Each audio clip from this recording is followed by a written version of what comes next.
Are you crying? I'm so excited. Yeah. Nice. Yeah. Look good? Yeah, You look very good. you're so handsome. 18-year-old David Jang is getting ready to graduate high school. Yep. A proud moment for his parents, who immigrated from China more than 20 years ago. Love you, Mom. I love you too. Harvard has been David's dream school. Once I hit this button, my entire future could depend on this moment. I was always aiming for the castle on the hill. I was always trying to go for Harvard. The college was part of a Supreme Court decision last year that brought a massive policy change and an incredible amount of uncertainty about the future of campus diversity. We do begin tonight with the landmark Supreme Court ruling striking down affirmative action as we know it in college admissions, overturning a key tool used for more than 40 years to make campuses more diverse in this country. Over the past year, we've been with the first students to navigate a post-affirmative action world. The Harvard application has been especially tough because they kind of switched up their entire application. I feel like we're the guinea pigs of the whole situation. Admissions officers can no longer use race to judge students' applications, but students can choose to share that information in their essays, possibly putting more pressure on that part of their application. You don't precisely know what the school is asking for you to write about. David says he decided to lean into his cultural identity in his personal statement. Were you anxious at all about how talking about your Chinese heritage may have hurt or helped you? It's just a huge part of my identity that I didn't really care. If a school does not want to admit me because I'm Asian American, then there's not much I can do about that because it's a part of me that I just can't get rid of. By all accounts, David is an academically exceptional student with an impressive resume of accomplishments and extracurriculars. His high school, Stuyvesant in New York City, is one of the top-rated public schools in the country. My GPA is 97.3 out of 100. My SAT score is 1560. And extracurricular-wise, I'm one of the captains for the Stuyvesant math team. I'm a team captain for the New York City math team. I'm the starting right side for our school's volleyball team. I'm in the All-City Latin Jazz ensemble. He applied early decision to Harvard. In December, he found out the college deferred him. If it's deferred, that means I still have a chance. David, we love you, all right? Thank you. Then more disappointing news over the next few months as he began to hear back from the over dozen schools that he applied to. No Yale. Waitlist. No Princeton. And it was all like bad news or results I wouldn't have expected, like reject, waitlist. In March, he learned Harvard had rejected him. I feel like I also owe it to my parents to sort of make them proud. And I feel like by not getting into Harvard, I was sort of disappointing them. But more importantly, I was disappointing myself. Adam Mortara, who helped argue the case that struck down affirmative action on behalf of Students for Fair Admissions, says Harvard had previously unfairly held Asian American applicants to a higher standard. Our econometrics expert was able to show that, in fact, that admissions penalty existed. It was predominantly centered in the so-called personal rating, where Asian applicants were given lower personal ratings than white applicants, African-American applicants, or Hispanic applicants. That so-called personal rating could include traits like humor, kindness, sensitivity, and leadership. While David does not believe race played a role in his rejection from Harvard, he says he thinks implicit bias is nearly impossible to erase. So I think that the stereotypes are that Asian people are sort of reserved, stick to themselves, and just do math problems in their free time. Did you feel like you had to, though, purposefully go out of your way to show, hey, I'm not like the stereotypical Asian? I think I had to.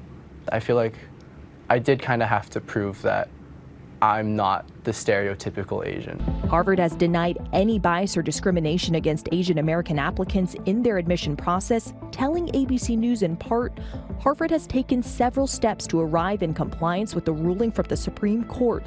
These changes have been made across our recruitment, application, and admissions practices. But critics like rising Harvard senior Clive Lawrence says they're not so sure. There is this real threat of the proportion of black students at Harvard decreasing over the years. I feel concerned about a chilling effect that black students who otherwise would have applied now are worried that they'll be facing disadvantages because of the decision. That possible chilling effect is something Joely Castillo felt as an Afro-Latina applicant. I think some of my fears are that institutions don't know what to do in terms of this new ban, and they aren't giving much guidance. There are already so many obstacles that disproportionately affect students of color. Would you rather I read to you the little bit that I wrote? She workshopped her approach with her advisor at the Kaplan Educational Foundation when she was applying to transfer from a New York City community college. The decision mentioned that, that if it affects your lived experience, right, that, that is a relevant aspect that you can address, right? Her lived experience included a lot of obstacles. I had a very difficult upbringing, I would say. My mother was trying her best to mother 3 girls after my father had been arrested and imprisoned. We often found ourselves moving from place to place and sometimes not having anywhere to live at all. She says her struggles at home affected her education. When high school ended, she immediately started working several jobs to help support her family. Almost a decade later, she enrolled in community college and set her sights on a 4-year university. I had to play catch up to the other applicants, students that have had the opportunity to have tutors and families supporting them throughout the college application, whereas I was kind of going in blind. She ultimately decided to write about her cultural background, and with a 4.0 GPA, Joely found herself with an impressive list of options. I'm in. I ended up receiving acceptances for most of the schools that I applied to, such as Princeton, Brown, Smith, Bard, Mount Holyoke. She ended up choosing Brown, but says she still worries about diversity on campus. If we don't continue to try and elevate students of color, that our campuses are going to look the way that they did many years before, where there were less students of color. According to a 2017 New York Times analysis looking at the impact of affirmative action over a 35-year period, at the top colleges and universities, Asian enrollment largely increased, while Hispanic and Black students mostly remained disproportionately underrepresented. Nearly 70% of Americans supported the end of affirmative action, and some who fought for its end say the college admissions process won't truly be fair until colleges stop giving preference to children of alumni, called legacies. There's no reason that one child should be afforded an admissions preference to an elite university because their parent went there, as opposed to the child of, say, a second-generation immigrant family whose parents did not have the opportunity to attend that institution.